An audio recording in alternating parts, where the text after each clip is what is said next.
The snow is still coming down this morning. It is making quite a mess out there on the roads. We are live early here this morning with team coverage on what you can expect as you head out the door. Thank you for joining us extra early here at 4 a.m. I'm Hannah Flood. And I'm Chanu Hur. Yeah, your Wednesday starting off with quite a bit of snow out there. Going to be a messy commute out there for you this morning. So let's start with Cody Matzlow this morning to get you all caught up on kind of where we are right now. And it kind of depends on where you are. And it's March 5th, and for some folks, it's like, oh, it's January again. Yeah. And for other folks, it's like, what snow? Yeah. I don't see anything. Now, the bulk of us and the bulk of our viewing areas at least seen something. There's certainly some heavy snow, and that includes much of the Twin Cities Metro, especially at the moment. Live look just outside of our station here in Eden Prairie. When I got in at about 1:30 this morning, we probably had 3.5, maybe 4 inches at the station here in Eden Prairie. There are 5s, 6s, and 7s appearing in parts of the south and southeastern metro, and it's still going. So it does look like we're going to be on some of the higher end totals or higher end possibility from this particular storm, especially on the south side of the Twin Cities. Right now sitting in the upper 20s, but like we've mentioned for the last couple of days, it's not just the snow, it's the combination of the snow and the wind. And honestly, you're like, okay, it's snow, we've done this before, but really it's the drifting that's a little bit more of a surprise. As I was getting out of my driveway, you kind of run into that like bump and you're like, wait, did I hit a curb? No, it's just a drift of snow.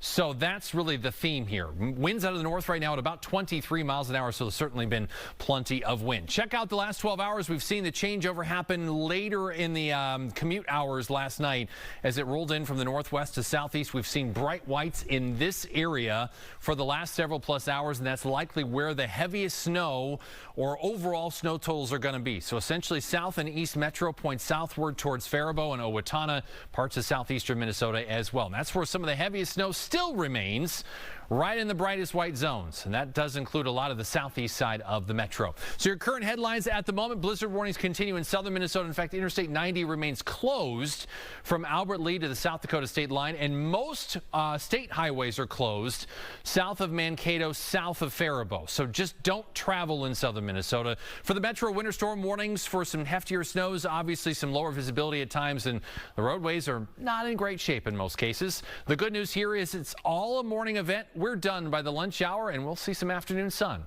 We'll talk more on that forecast, snow totals as well, and that 7-8 coming up in the next 19 minutes. Yeah, we will be checking in with you a lot this morning, Cody, to get people caught up. And as Cody mentioned, all that snow out there, it's leading to what's expected to be a tricky commute.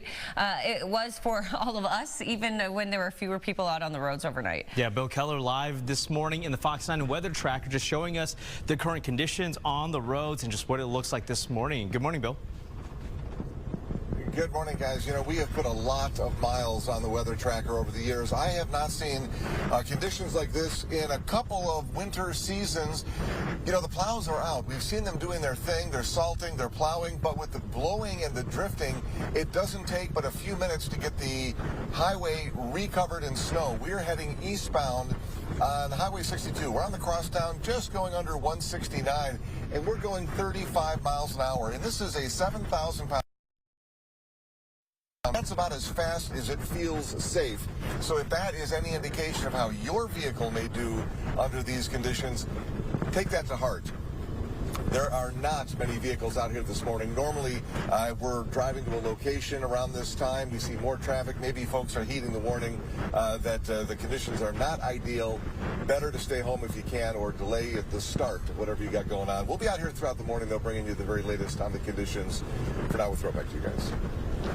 Yeah, definitely going to be a little tricky out there this morning, even for us as we came in. So, yeah, just take it easy out there this morning. Yeah, with that here at 4:04, we want to get right over to Lauren Andrago. She's in early for us this morning, monitoring the roads. And Lauren, you're already seeing a number of situations out there this morning. Yeah, good morning, Hannah and Chanu. Over a dozen active situations across the Twin Cities. We have ice and snow-covered roads, windy conditions, and slow-moving traffic. I've never seen the traffic map, I'll show you in a second, look like this this early in the morning. So much, in fact, that a lot of my cameras are covered with snow right now. We have a big situation in Brooklyn Park on 610, a jackknifed semi. This is just west of 252. It doesn't look like the road is closed at this time, but we've got really slow moving traffic. I'll show you one of the only other incidents I can really see right now are these stalled vehicles. Here's one in Eagan, 35E and Pilot Knob Road. You can see some of these roadways are, almost impossible to drive over this snow as we've got plows coming through. So we've got a couple people I see walking around this vehicle, but this is what most intersections are looking like right now as plows make it either east and west or north and south. It's going to be hard to get over some of those humps. Take a look at this traffic map. We're usually in the green until about 7 a.m., but right now we are seeing speeds around 30 miles an hour all over the Twin Cities. Like I said, blowing conditions, slow speeds, over a dozen incidents across the Twin Cities, and south of us is where we start to see road closures. So in a bit, I'm going to keep you updated on what roads are closed, where you should be avoided. But right now it seems like southern Minnesota travel is not advised right now, and even in the Twin Cities or really anywhere, if the snow is coming down, don't go outside unless you need to. I'll have some more drive times and show you a couple more situations of what's going on in the road in a little bit. Hannah and Chanu. Yeah, thank you, Lauren. We're glad you're here early because we certainly need your expertise this morning. We'll be checking in with Lauren to get those road conditions all morning. First, though, here we are checking in on some power outages. The storm is causing some of those outages around the metro. We're showing you the map where XL is laying those out. They say about 7,000 customers without electricity right now after the snow and wind likely took down some power lines. And Metro Transit plows, they have been out overnight, still out there this morning, just trying to keep all the main freeways and highways clear for you this morning. So if you do see them out there, be sure to just give those plows plenty of room to work and also to keep yourself safe this morning, of course, as you see them out there throughout the morning. Yeah, I was behind a plow on 494 on my way in today. Gave them a lot of space. They were moving pretty slowly, too. Yeah. I think they're just trying to clear as much as they can. They're not speeding through this. And of course, when these weather conditions hit, you can stay up to date with the Fox 9 weather app. It has up-to-the-minute radar, current traffic conditions, and more. And you can track the storm in the palm of your hand. Great, too, when we have these power outages. If you've got a charge on your phone, you can still stay in the loop.